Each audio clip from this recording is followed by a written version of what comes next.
Tired of that generic globe icon staring back at you from your Kvcore website tab?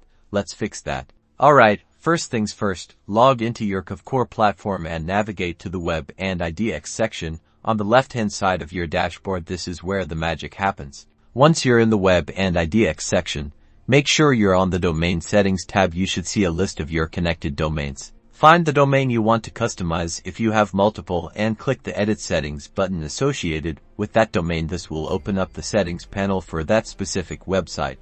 Now, scroll down until you find the Favicon section. This is where you'll upload your new tab. Icon of Favicon is that small image displayed in the browser tab next to the website title.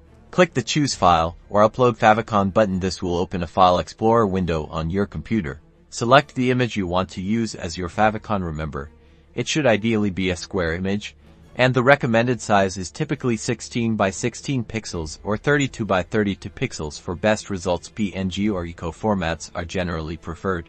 Once you've selected your image, click Open. The file will now be uploaded to Kvcore. You should see a preview of your uploaded Favicon in the Favicon section. Take a quick look to make sure it looks how you expect it to. Finally, scroll to the bottom of the Domain Settings panel and click the Save button. This will save your changes and update your website's Favicon. It might take a few minutes for the changes to propagate across the internet, so don't panic if you don't see it instantly. Clear your browser cache if needed, and that's it. You've successfully updated your Kvcore website's Favicon.